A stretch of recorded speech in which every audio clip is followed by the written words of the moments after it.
right, we are at the end of the week. It is Friday again with another episode of Learning Tech Talks, where we are exploring the landscape of learning technology while cutting through the fluff to get your questions answered. I am really excited about today's. I guess I always get excited, but this one is especially exciting. I probably say that every time.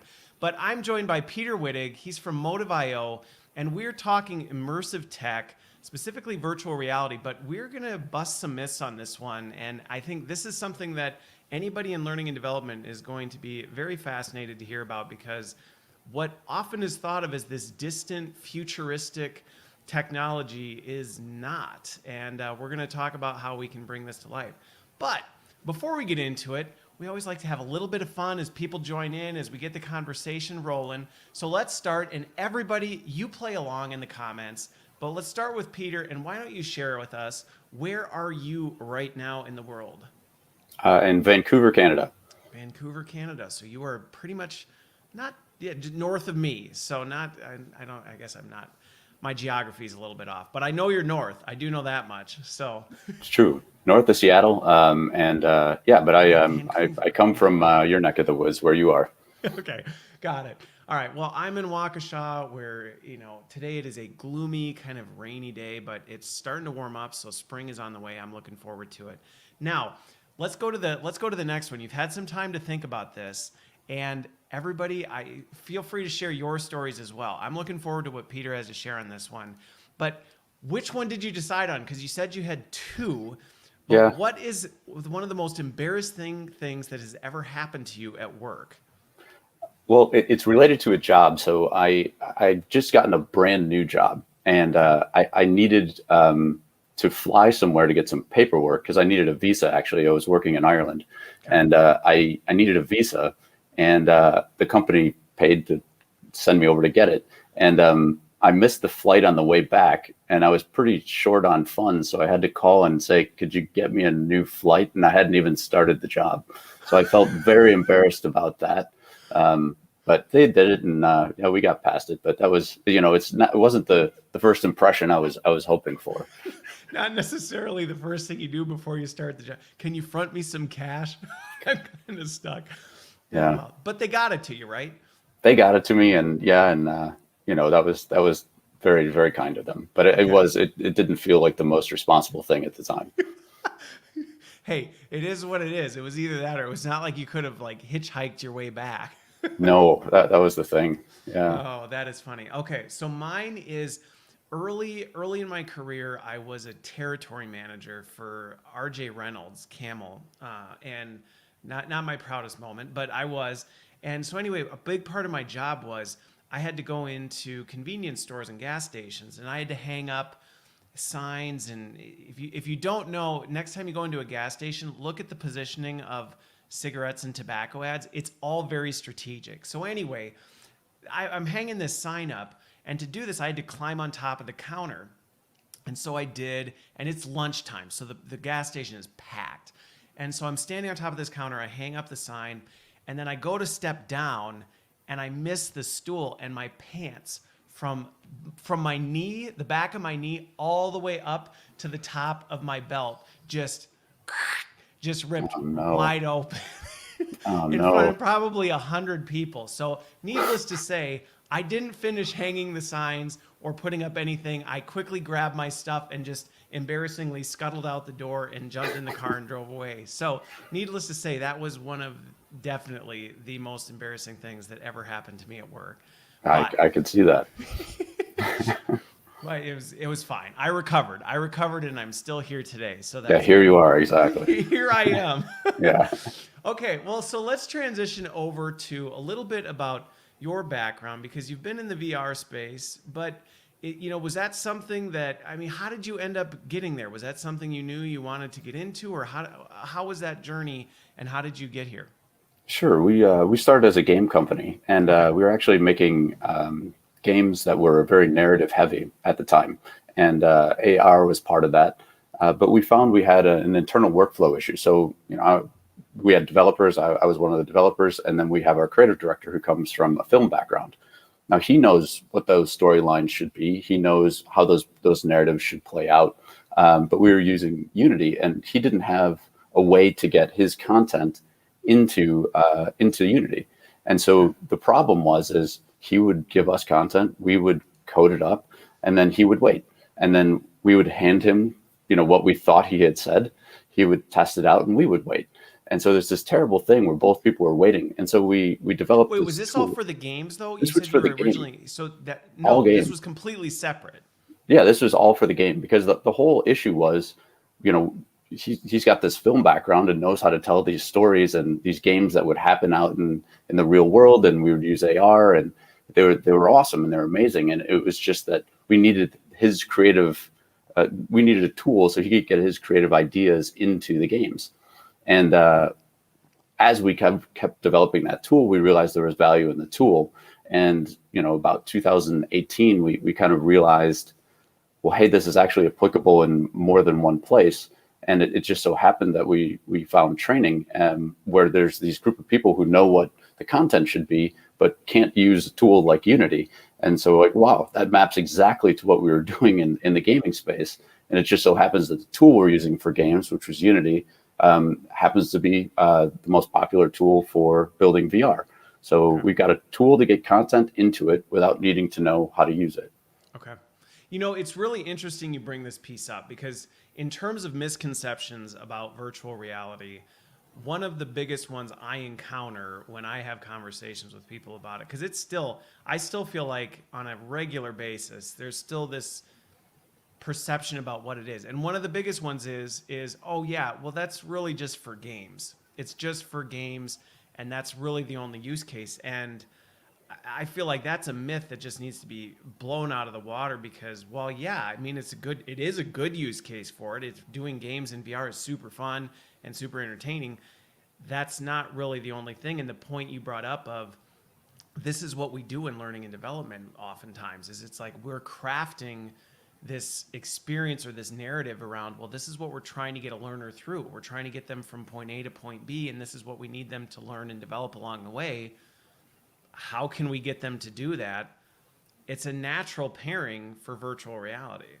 Absolutely. I mean, you can, there's so many directions you could take it, but, just on the games point, it is absolutely not for games. I mean, we talk to people in, across the spectrum in industry, as diverse as, industries that have training departments and learning departments. There are that many different types of industries who are interested and who are actually currently using it.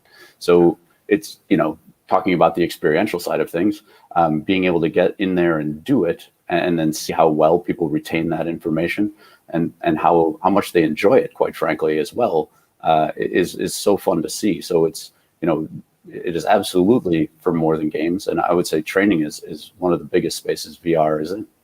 Yeah. Well, and that's just it. I think, can it be done? Are there certain situations where applying it can feel out of touch? Yeah, you bet. Just like anything. But I agree that learning and development is a ideal use case, because I don't think you talk to anybody who, if you say, how did you really learn how to do something? They go, I mean, almost universally the answer is, well, I practiced it or I did it. Right. And it's exactly that. That's exactly what we're trying to do. But before we get down this path, because we can go down this path quite a bit, and we will, don't worry about that. I'm curious your kind of take on this, because another one of the misperceptions that I hear a lot is like VR's, it's either new, it's this emerging technology, or it's this futuristic thing of the distant future that we'll maybe consider one day. And that's not the case. I mean, even just the examples you're talking about, these are several years ago, and that's not when it started either. So what's kind of been the history, that evolutionary journey? Well, I mean, there's, it started decades ago, if you want to go back that far. NASA was using it, and, other uses as well. But I'd say, if we're talking about recent history, I mean, I often talk to people who are telling me things that were true 3-4 years ago that are simply no longer the case. You can get a headset for a reasonable price. You don't need a huge computer that's got an amazing graphics card. The things that you can do to say, I have control over the content, to go in and make changes without needing to write that code. There's so many ways that I could say that, as it started as an emerging tech, that it's always the domain of the developers at that point. The idea that it's some futuristic, way off far thing, that's just not the case. I mean, it's being used widely in many industries, and I think, I was talking to someone the other day actually, and they said really the case is now not so much that we need to find out if it's worth doing. We feel that it is. The question is, how can we best roll it out on a larger scale? That seems to be the issue that industry is really looking at this point. Okay. So I think they've gotten past that point of saying, should we do it? The answer is yes. And then it's just a case of, well, how can we better do it? So the thing I will challenge you on that, well, not challenge you, because I think one of the things is I still see a lot of people questioning whether or not to do it. I'm still seeing a lot of that, at least in the learning industry, where it's starting to gain some traction of people going, well, maybe if we have the right use case or things like that. But this is one of the drums I've been beating for a while to say, no. This shouldn't be a maybe if. It should be a when and how.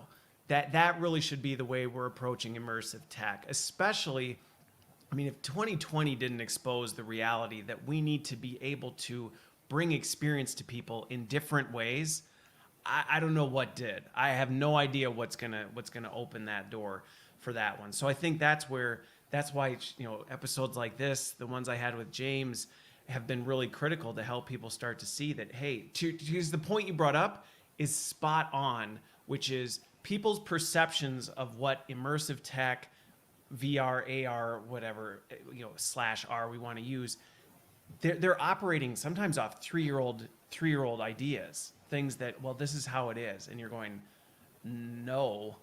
Right.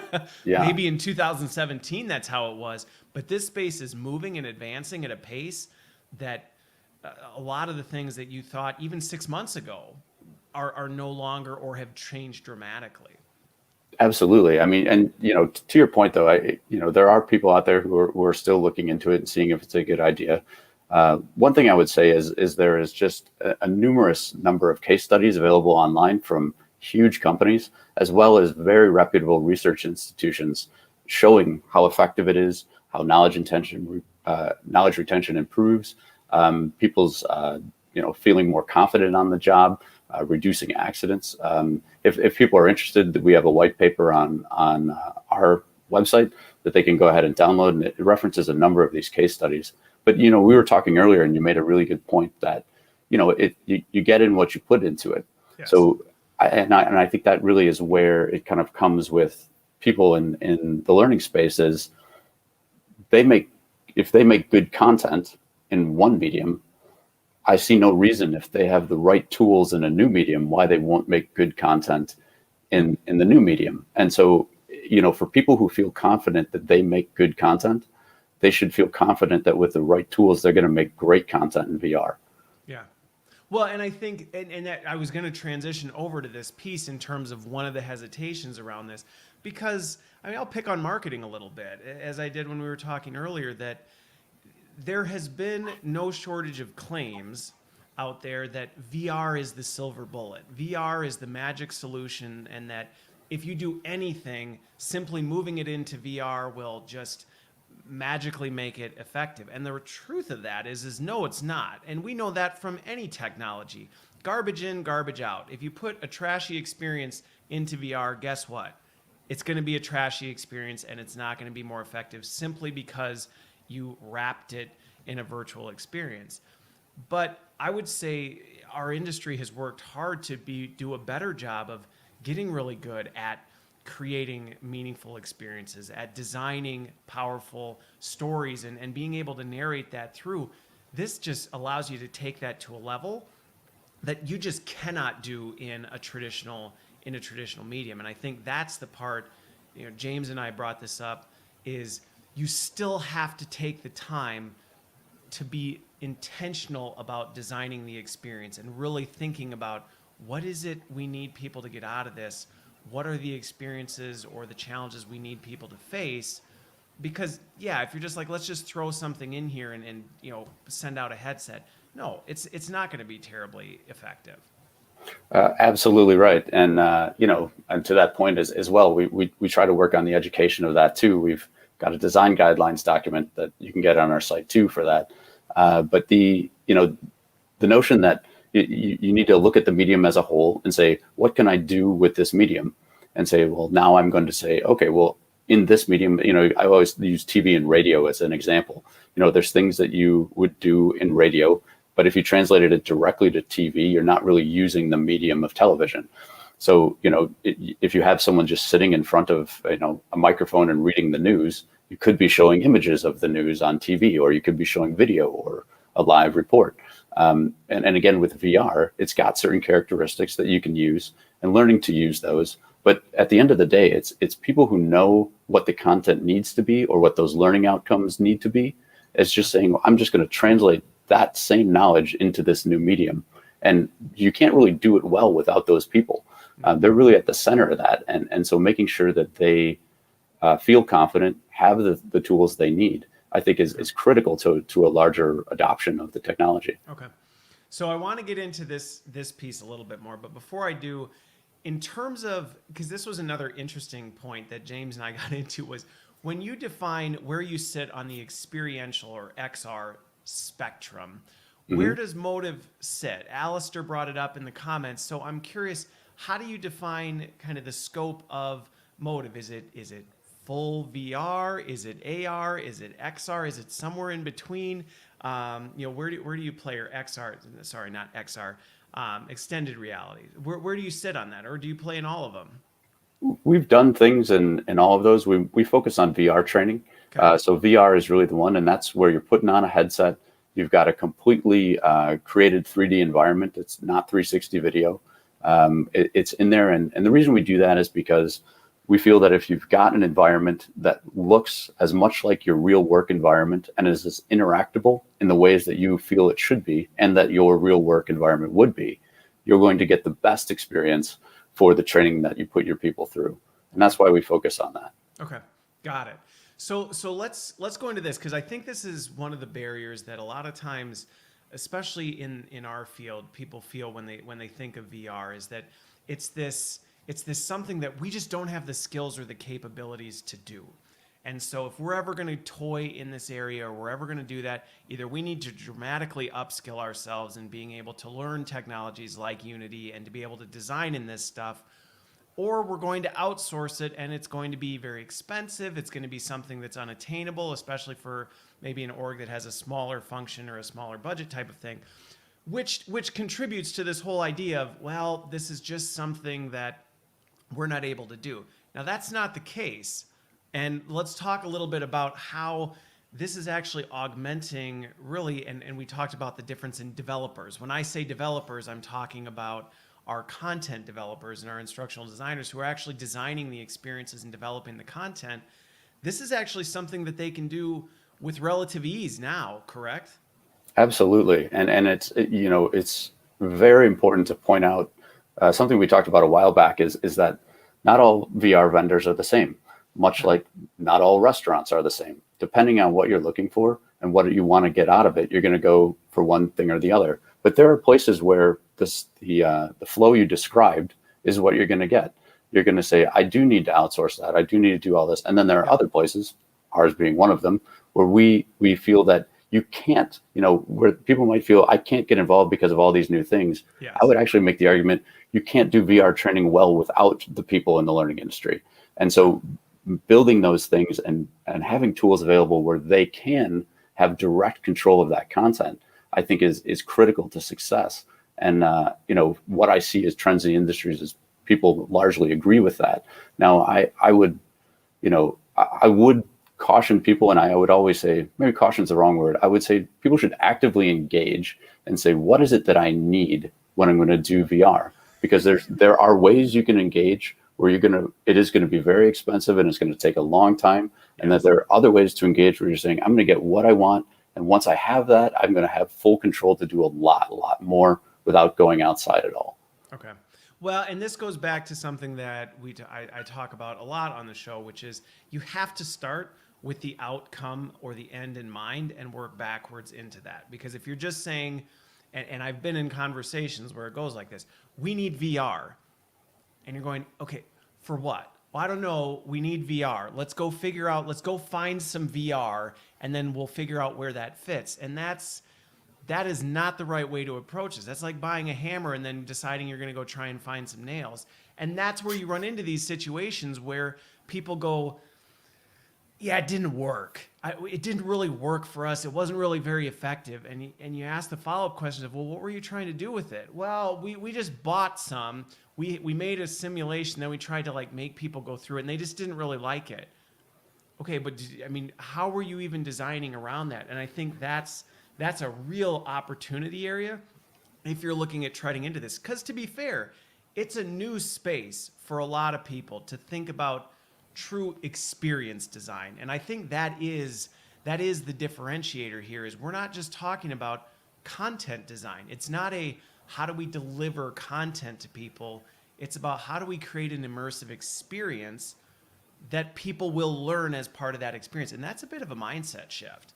Absolutely. And there's a whole lot to dive into there. I mean, one of the things that people often do is they do a pilot, and we provide a lot of guidance as to ways to do that. But having that outcome and saying, well, what is it that we want to achieve? What is it we're looking for? They often say, well, I've got this procedure that I'm doing now, and I'm training people in this way.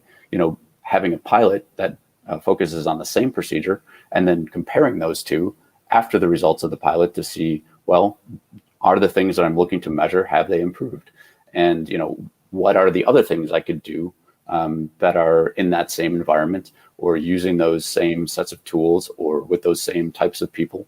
And it gives you an easy path to kind of move on to your next procedure after the pilot goes well. And to that point of saying, I often find too that companies don't have metrics on what they're currently doing. So helping them, and that's fine, but helping them get the metrics during the pilot, so they have a comparison, so they can say, look, it is working and it is effective. Well, I think is really critical. The thing that gets me really excited about this is that for a long time, and even I would say even still, a lot of L&D organizations struggle with this. How do we demonstrate the impact and effectiveness of what we do? And that oftentimes can feel like a challenge because you go, well, we're pushing out, content, we're doing some of this stuff, we're trying to do this, retroactive analysis to see, does that connect to business outcomes? With experiential learning, we're talking about behaviors. We're talking about skills where we're saying, can a person do this? And we can baseline that. And then again, we can run them through a simulation and actually see, are they improving in the things we know they need to improve in? And that is quantifiable data that, having done a number of these experiments where you're able to actually say, no, we actually know the workforce is fundamentally better at doing this thing that we know is critical to their job. And we can prove it. We can prove it to you. And that is a position of strength that, could you do that before? Yes, it's not that you couldn't, but I think what's exciting about VR is it's actually democratizing this to a point where you can actually do this now at scale and across an enterprise. You can do this globally in a way you just couldn't. You could, but the resources and the time and the energy going into it was just not feasible in the past. No, I completely agree with what you're saying there. You being able to show that, you've trained people in a way that has made them more effective, made them safer, made them more confident. All of those things, that is the goal. And if it's not VR or it's not like doing this or that, the goal is improving, the ability of the workforce to do their jobs in a safe way. And so couldn't agree more there. What you're saying there with the data is exactly right too. The amount of data that you can capture from a headset is huge. So one of the things and it's only growing. Going back to your point earlier of like, this is changing at rapid pace. What you can get is changing at a rapid pace. Oh yeah. One of the things that we do with ours is we're capturing all of this data, and we have an authoring tool. It's drag and drop on the web, and so you can define your procedures. And these are L&D people who do that, and then those get automatically ingested into a Unity headset and then play out in a virtual scene. But what the nice thing is once that scene's made, they create these procedures and say there's 10 steps. People will go through, and you can see in the data that's coming back, you say, oh, they're getting hung up on step 7, for example. You can then go to the authoring tool as the content person and say, I'm going to build out step 7.5, or I'm going to say, I'm going to do a whole breakout session for step 7 that people can access directly on the headset and hit save, publish, and then the next time they boot that up, they can go ahead and do it. Then you can see the data again and say, did it improve? And you can know for sure if it did or did not. You know, what you're describing, what's kind of funny about this is what you're describing is similar to, if people aren't familiar with digital adoption platforms, that category of space, what they are is they sit on top of your technology, and then they actually interact with people as they're going through the tech to give them the guidance and the wizards and the tutorials to doing that. It's extremely impactful for system adoption and system training. What you're talking about is giving you that same data and capability in actual behavior-based training, where you're saying we need somebody to get better at doing a thing, and so we need to show them, you know, how to actually practice this and do this. And then, like you said, you're getting the data to see here's where they're tripping up. But now it's not a, well, where did they trip up in the content? That doesn't really tell us if they actually got stuck or if they were bored or whatever. We don't really know what it is. Here we're actually seeing they were fundamentally not able to do this thing, or they weren't doing it well. We need to improve or hone in on that skill so we can actually develop it better. So Yeah. the parallels between the two are tremendously powerful. And honestly, some of the things that are coming with, you know, haptics and biometric data, I mean, we can actually start to see some pretty powerful stuff in terms of what people are going through. I mean, absolutely. But even today with what you have, you know, you can see where people are getting hung up, but you can see what are they looking at? Yeah. What do they keep trying? What are they grabbing? What are they doing? Like, and so you can see that, you know, and in a way you can say, well, if everyone keeps doing this thing, what if in my physical real environment, I move the thing to there? Or I have the option Would that to make say, it better? right. Or I have the option to say, in the virtual scene, how can I make it clearer that I need to go over to the spot where it is really in real life? So, I mean, if you have that option in the physical environment, or if you don't, you have those ways to say, I'm going to make sure they're looking over here when they get to that point, or they're picking up this object or whatever, but you have all that data right now. Yeah. Well, and that's just exactly it. You're starting to see how, and goes back to people saying, well, how can we get a seat at the table with business leaders? I mean, this is a prime opportunity to do it, because you're going to see how is the workforce actually doing these things. And we can simulate that and see something as an example that you just brought up. If you're seeing that everybody going through this is constantly doing this thing and you need to draw attention to it, that may be a conversation you're able to have with one of the sites on site and say, you know what if we actually just move this? Or what if we put something over here to help everybody know they need to do this? Because we're consistently seeing data that shows people are spending time trying to figure that out, and we think we can fix it and fix the process versus just training people around it. Exactly. And then, you know, making that suggestion, you then again have the data to back up why you think it's a good idea, and able to then compare it when it happens in real life to say, well, did it work? You know, and that's, I mean, really that's what you want, right? To say, we know why we're making this choice. We think this choice is going to improve something, and then we can show that it did improve. So one question I have on this, and man, I've got a lot of different directions I want to go. So Me too. We'll see how much time we have. But anyway, Okay. a good question, Toby brought it up, and I do see this sometimes for folks, is that, you know, we think about the smartphone, and I think back to the days before the smartphone was in everybody's pocket. Mm-hmm. And when you started talking about mobile or things like that, it was a challenging topic to breach, because it became a logistical issue of saying, well, not everybody has one of these. Now, that's not a question you run into anymore, because everybody's got an iPhone or an Android sitting in their pocket, and that no longer is a challenge. We aren't quite there yet from a hardware standpoint with VR. We don't have headsets broadly distributed, or at least some orgs are further along. But have you seen, as you've worked with organizations, how do they overcome that challenge? Or what are some ways that this is starting to move, or this is becoming less of a barrier of, we'd really like to do this, but we don't have the hardware, or we can't afford the hardware? Or what are some of the ways orgs are tackling that? Okay, well, there's a lot there, so I'll jump in, and thanks for the question. That's a great one.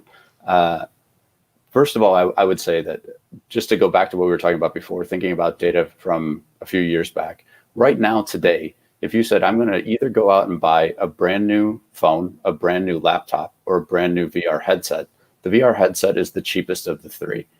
So that's something to think about. Sure. Another one is to say, when you have the VR headset, your employees can do this training on demand. They can do it on their own schedules in their own time. So you're reducing any schedule conflicts that are going to take people away from the work that they're doing. So you can start to say, well, how many people are being taken away from doing their job? What's the cost of that? Saying everyone can keep doing their job and doing the training when they want. Another one is to say, if they have to travel to go somewhere to train, what's the cost of that versus a headset? I mean, a headset is far less. But the way that I find that companies are proving it out is to say, I'm doing this in a small controlled setting, so a pilot of some sort. They start to see the benefits of it. They start to then look at what it really costs to do the training in a different way and say, well, because of these scheduling conflicts, or because, I had to bring someone in externally and then people forgot before they had to do the job and I had to bring them back, or I had, that lag that can happen between training or sending them, there's just all sorts of these other additional costs that I think people have just accepted as that's just the way it is. When now you can say it doesn't have to be. Exactly right. It does not have to be. That is so, it's such an important point, because there are so many of these things we have just accepted that, when I use the word reimagining, that's really what I'm trying to push with people, of saying you need to throw out everything that you have taken as an assumption. Well, we have to do this first, or this is just the way it works. Not necessarily at all. In fact, a lot of these things, and going back to your quantification of some of that expense, it's huge. You think about the cost of just flying someone somewhere. You've covered the expense of a headset. I mean, right there, out of the gate. I think one of the other ones, and I'm curious your take on this, is that a lot of times I see this idea that, well, we need to start with AR and then we need to move to VR. And I've actually been kind of pushing against that, saying I don't agree with that. I don't think there's really a natural progression of, well, you start with AR and then you move to VR.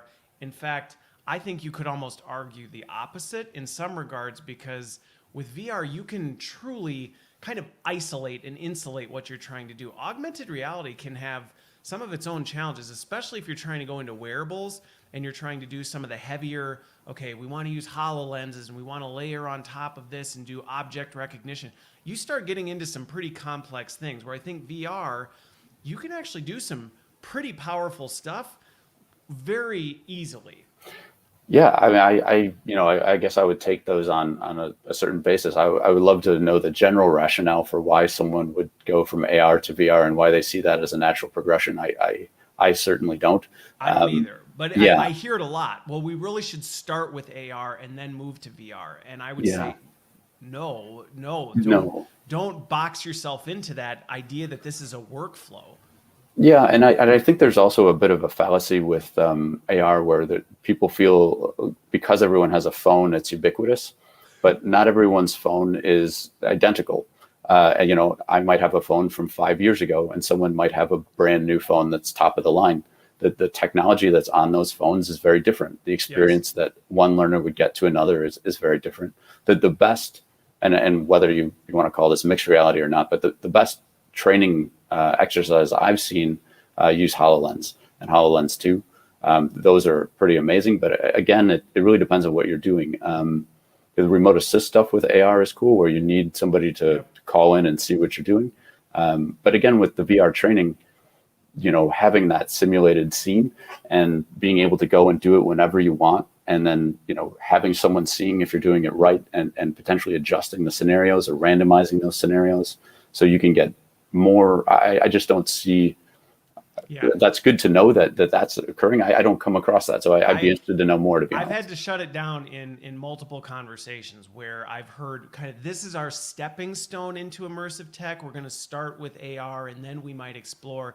And EdTech Medic brought it up that they're two very different experiences, and the use cases are different. You really cannot approach them with one is just kind of naturally building on top of the other, not necessarily at all. And I would say throw that one out the window if that's where your head's at. So one of the other questions that came up, and I've got a take on this one, but I'll be interested in yours as well, is for organizations who may be looking, Tom brought this up in terms of, organizations who may be saying, hey, we have a lot of web-based content right now, and we'd like to make this more experiential or more immersive. To do that, how are organizations making that shift, and what is the right way to do that? Because I've got a perspective, but I'm curious, you're working with a lot of clients who are doing this. How are they making that shift? One of the ways that we do it is to make those things more experiential, as you say. You can certainly have a quiz where you choose from a few options, but I think a better way to do it is to say, if I'm trying to choose between which tool I need to use, pick up the right tool in VR. If you're trying to assess someone on something, have them do the thing in VR, and then watch that with the data, and then you're going to know if they passed or not. And then that's true of scoring. It's true of complete, incomplete, pass, fail. It's about as much as you can say. Take the web content and say, what is a question here, and that could be a quiz, and say, how can I have someone do that action in VR, and then know what they've done as the result of the quiz. Because writing on even taking it on a piece of paper or a website and saying, which of these multiple choice options is the one I should do. But when you're actually in the real world saying, well, now I have to do it, what am I supposed to do? One, if you did that in VR before, studies are showing that people who do it in a simulated environment like VR have a much higher success rate than people who did it on a flat format, I suppose, of a multiple choice. Well, it goes back to, you're actually asking them to do something versus Exactly. trying, retain knowledge and go, oh, can I remember what I'm supposed to do? And going back to what you said with this is a shift for people in learning and development in the way we design. It really is. And so, to the question, Tom, of, how do you make that shift? What you don't want to do is just move it from one box to the other. You don't just want to take your e-learning content and say, well, how do we just shift and move that into VR, but more so say, okay, you're probably going to have to unpack some of this stuff and say, okay, what were we trying to get people to do as a result of this? And sometimes, I've done this multiple times, you get to the end and you go, honestly, we can't answer that question. In which case, you may say it might not make sense for VR, but you might also come to the conclusion of, why are we giving this to people in the first place? Because if we can't answer the question, what do we need them to do in the first place? Maybe we don't really need them to, we don't need them to experience it anyway because it wasn't that relevant. And I've seen this actually be a really powerful way to clean house with some of your garbage content. Not saying our content's garbage, but I think anybody in L&D, if they're honest, would admit there's a fair amount of garbage content that accumulates over time. And there's opportunity to go through it and say, hey, let's make this a little more experiential, to your point. What do we need people to do as a result of this? And now let's build that. And it may actually be supplemental. You may still need the content to say, we need to educate you. And then the application portion is where we're going to see, do you actually know how to put this into practice? Oh, I mean, that is a absolutely critical point. Almost every client we work with, VR is part of a blended solution. So it's not replacing everything. Again, it's another tool you can use to help train people. But again, just to be clear on Tom's point, like thinking about how we do it, it is totally possible to be in a 3D VR environment and have a multiple choice quiz come up. Yep. But we also have ways for you to say, I'm going to actually do that thing and have the ways to do it. But the critical part of that is a guy like Tom knows what that question should be. Yes. And you can't make good content without people who know what the content should be. And so that's why I just feel that getting more people from the L&D side and the content side into this medium is just critical for success. So, the hesitancy that I sometimes encounter, I think is not justified because they are critical to making this medium succeed. Yeah. Well, and I think that's where we are uniquely positioned as a function to bring this to our organizations and say, hey, this is a powerful tool for our workforce. This is a powerful way for us to, I mean, we're all dealing with the upskilling challenge right now, and the work is changing at a pace at which it's almost impossible to keep up. And Mm, so if we're waiting on legacy approaches to this, we're going to continually be behind. But this allows us to actually say, hey, we can get in front of this. Because going back to your workflow piece, if this is something where you're saying, well, that process, that workflow has changed, we can change it.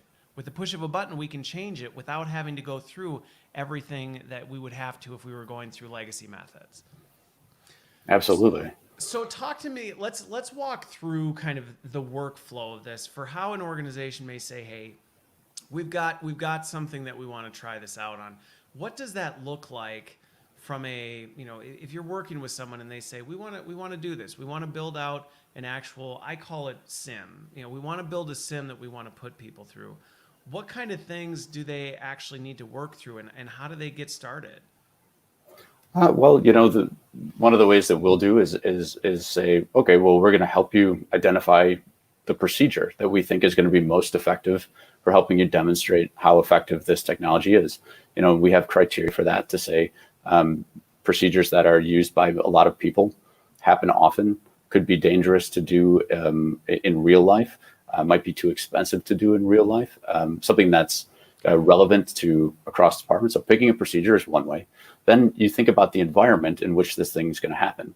And we are strong advocates of having a simulation that looks and behaves like your real life work environment. So if that's on a factory floor, if that's in an office, if it's outside, working on a construction site, making it look and behave in the way that you would expect it to for the training of the procedure that you've chosen. Then you think about the things in the scene that you're going to use. So what kind of objects are there? There could be, tools. It could be people you talk to. It might be a vehicle. There's all these things. What are those objects? And then what are the ways that you interact with those objects? So what are the types of interactions you do? And then if you think about that, more than likely, and in most cases that we run into, there's not just one procedure you can do in there. So once you've got that scene built and you've got those objects and you've got those interactions in there, then we have our nice web-based tool. L&D takes over and says, okay, I'm going to start authoring one procedure.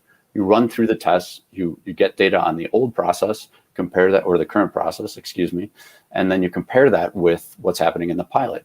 But now that you've got that scene and you've got this authoring tool, you can then say, great, now I'm going to put another procedure in there. You don't have to talk to a dev. You just go right ahead and do it. You get all that data. You can create your reports. You can start improving things and see the effectiveness of the technology, and you're getting the results of the learning outcomes that you want. Okay. Okay. Well, and so with this, one of the things you're bringing up, and I think this is an important point to make with people, is to get this right. This is where there's a couple things you brought up that I think are worth pulling the thread on. First of all, one, you really need to actually know where the workforce is and what they're doing. This can't be an assumption from a crystal palace of, I think this is what's like. We really need to either talk to these people or be there and see and actually know, okay, this is actually what's going on, so that we can get that simulation to a point where it's immersive and believable. It feels to a degree of relevance. I am curious a question on this though, because how far do you go with that? Because I can see analysis paralysis, or I see the history of some of the things we've done before where you can get so wrapped up in trying to get it perfect, you make no progress because you've got too many people, cooks in the kitchen. Have you found any kind of best practices for helping get it to a point where you go, it's just good enough, which is where we need it to be, without over-indexing and trying to get it perfect? Yes, and we have a best practices document on our website, Okay. and somewhere go have a look. But one thing I would say is you just need to say what you're trying to do is demonstrate that this is more effective than something you're doing. And so you look at what's the cost of something you're doing. Is it new employee training? Does that take a couple weeks? Does it take a couple days? Is it something where I have high turnover? And then can I reduce that time?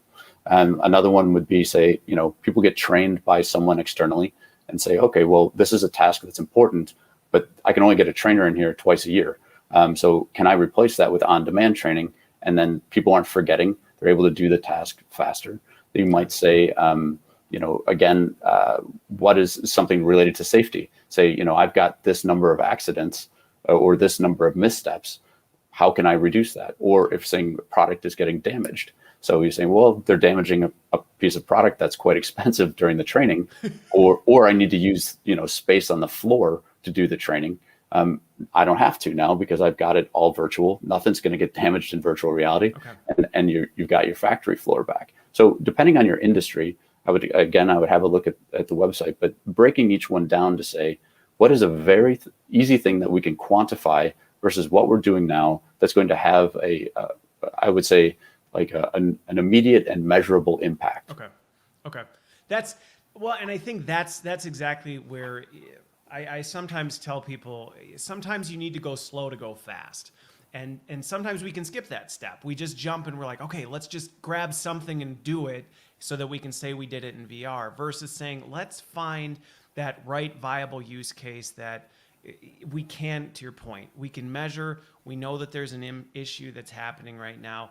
And I think the other one that you brought up that's a really important point to think about is, what are some of those situations where we may be able to kill multiple birds with one stone, where we may say, hey, maybe we start with tackling this thing, but if we actually design this sim, we may be able to do some different things without having to redesign the whole situation again, and just make some minor tweaks, while at the same time putting people through that. So you're designing once, but applying multiple times, I think is an important piece to think about. And this goes back to true experience design. Actually thinking about experience versus just what do we need to tell people? No, what do we need people to do? Where are they? What's happening? What are all those different variables? Yeah, and I mean, one thing that I see come up a lot is, this practice of iteration. And you need the right tools to be able to go through those iterations and say, well, let's do this, let's do this, let's do this. And you need to be able to do those quickly, and you need to be able to measure what the impact is of each of those iterations and the changes that you make. That is critical. I mean, you absolutely have to be able to do that. And it is not a scalable solution. It's not a viable solution, in my opinion, if you don't have tools that allow you to iterate quickly with the people who know how to do the training.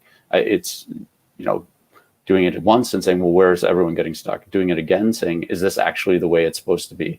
Getting that buy-in from the people going through the training, the SMEs, the people who are making the training, the people who want to know how effective it is. Iteration is critical to that.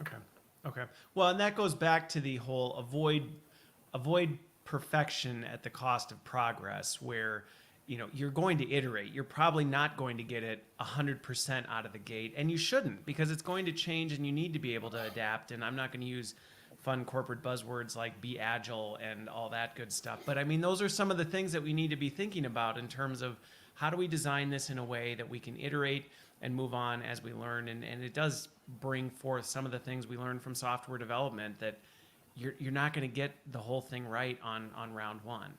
That's true. It is a software development thing, but even before that, it's just something you learn when you're a kid, right? You say you're going out there and you're swinging a baseball bat, you try it. Hit it out of the park on the first try. No, and then you try it again and you try it. So I mean, it's just not, and as long as you got somebody throwing you the ball, you can keep swinging. And so iteration, I think, is I'd say it's a very human thing. Yeah. And it's saying, taking this human thing and putting it into a digital medium of some sort, to me, is the most natural thing there is. Yeah. Well, and on top of it, to the point of this is, because that is naturally how we learn, is through practice and repetition. Historically, that has been very hard, because how do you recreate the same experience over and over and over again to help people be able to grow and develop in that? And that's where VR does allow you to do this, because you can say, we can simulate something and allow people to do it as many times as they need, however they need, to get to the point where they have that confidence. And I think that goes back to demystifying this whole, well, why are we seeing increases in confidence levels with employees? Well, it's because they get to actually do it without the risk of, if I do this wrong, I'm in big trouble, or I blow something up. No, you can practice it, keep doing it until you get to a point where you're comfortable, so that then when you actually go do it, it's not nearly as scary as it was. If we said, hey, you went through training once, we told you how to do it, now go work on the real thing. That's a pretty big crevasse to ask people to jump. Yeah, and actually, just directly to that point, with one of our clients, one of the ways they train is they take several highly skilled professionals away from their jobs to help train someone. It takes 2 hours to set up the room. And you're taking away all those people's times from going and doing their job to train the trainee. With VR added in as part of that blended solution, they're able to take that training whenever they want, on demand, in their own time. Then when they get the time with those skilled professionals in that room, when it's set up, they know exactly what they need to do. They get more out of the training. Those skilled people are there less often, and you have to set up that room less number of times, or a fewer number of times. And so that's exactly right. They show up confident, and they get more out of it because they're getting those finer points when they've got that actual time with the actual skilled professionals. And that's something that's happened with one of the clients that we work with.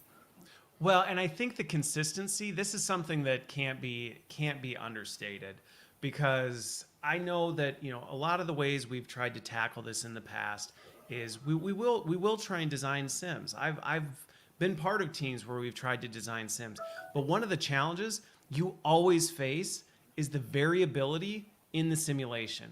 I mean, it is always a challenge when you're trying to do this through legacy methods, because depending on who the person you're using to kind of run the sim, depending on the environment you're in, depending on different things, you add a lot of variability into the mix, which actually makes it hard to measure objectively how people did, because depending on the assessor, depending on the simulation you're running, I may go through it once, you may go through it, and you may get a completely different outcome, even though we both did the same thing. And I think that's where this does allow us to create that consistency to say, it's always the same. It's not biased. There's no, variability in that. We're asking people to do the same thing and be able to measure how well are they able to do that, and are we developing them along the way?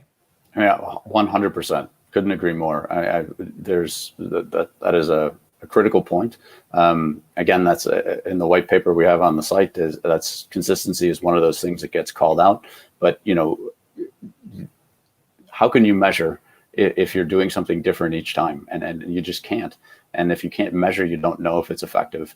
And so that consistency is kind of a groundwork for so many of those other points that you want to be able to prove. So Yes. Couldn't agree more.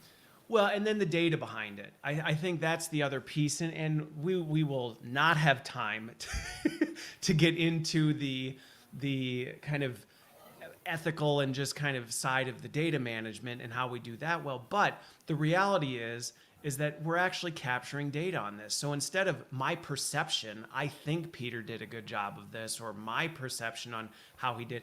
No, it's not biased by the assessor. It's truly just what happened. How long did it take? How many times did they do the wrong thing before they figured out the right thing? There's no, it's neutral in that sense. And I think that's an important piece to be able to help us understand how people are doing and grow them along the way. I mean, I really like that myself. And I mean, I would think if, as learners would like that too, because they know how they're being measured. They know exactly what it is that they're trying to do. I mean, it's an old example, but it reminds me of, I remember being in, I think it was in middle school at the time. And I wrote a paper, for a class, and I turned it in to one teacher, and I got an A. And I turned in the same paper to another teacher, and I got a C.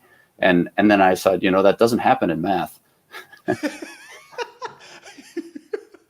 But it's true. I mean, it's very true, and we can all relate to that experience where you go, I thought I nailed it, and then I did the exact same thing, and I was told I failed, and I don't understand why.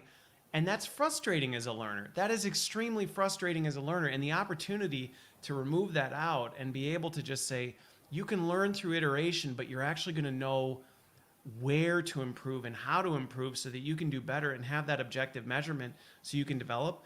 I mean, it's huge. So one other thing that I have so many other things I want to talk about, but one of these other things, as organizations continue to tread into this space. And I think that's why I say where they are now is they're kind of dipping their toe in the pool. And I think that it's time to just push them in the deep end.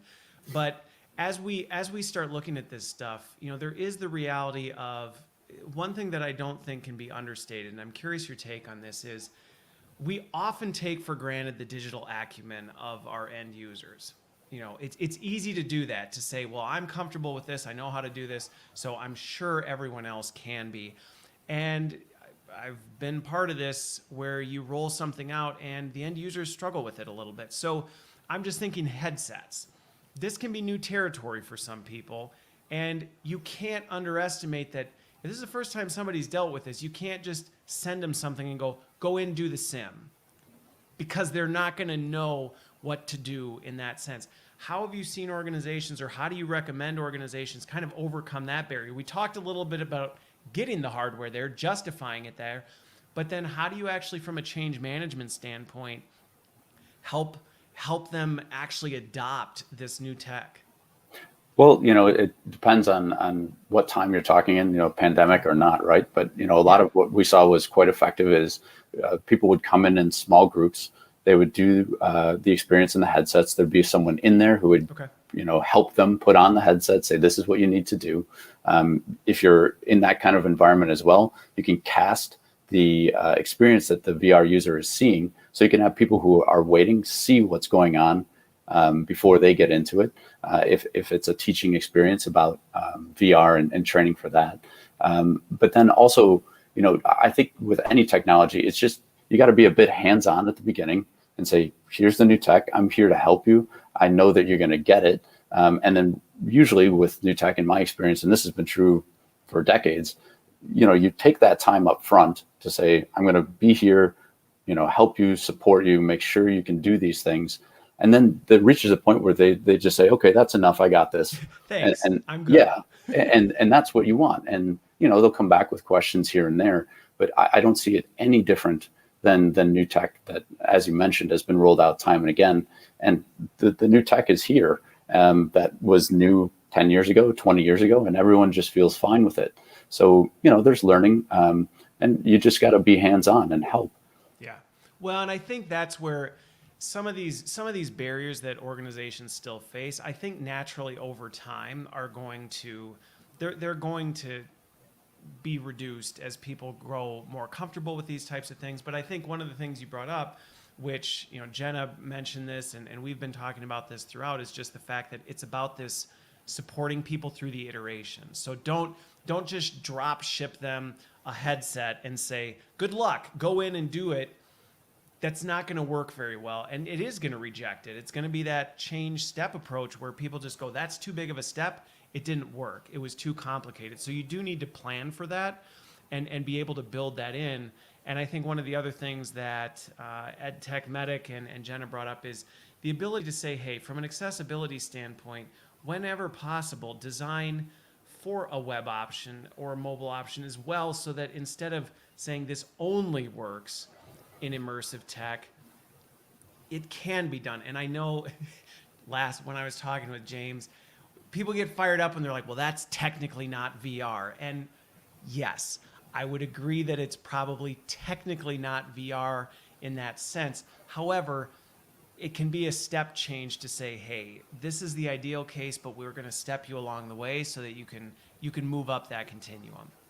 Sure, and we have a WebGL option for that as well. And it is important. And with anything that's new, there's a period of transition. Yeah. And I think as supportive as you can be in those periods of transition, the better your success rate will be. Yep. One other point on that, though, just what you said, and I know we're getting close on time, is just to say that when we find that when people, content developers, people in L&D use tools to make VR training, they're very proud of it, and they're very happy to engage with the trainees, who in turn are thrilled to be using VR. So it's a fun kind of win-win where you get these people who say, I want you to see what I made. Right. And these other people will say, I can't wait to see what you made. Yeah. And so to me, that creates a supportive environment right away. And so we see that happening with VR. Yeah, it definitely fosters this culture of enthusiasm and, hey, we're excited to do this. So I'm really glad you made that point, because it should encourage people who may feel like it just feels like it's too much. Like, it's not. And people actually get really excited about this kind of stuff. So I warned you this was going to happen. So we are at time. This has been a great conversation. For those of you who are curious, check out Motive.io. I think again the democratization of this capability is coming fast. So if it feels like it's out of reach, out of touch, it's not. And I think anybody in our industry should be exploring and pushing the needle on this, because I think there's tremendous opportunity for us to reimagine the possibilities. So thank you, Peter, for joining me. Thanks everybody for tuning in. This has been a great conversation. I wish you all the best rest of your Friday and a wonderful weekend. Thanks, Christopher.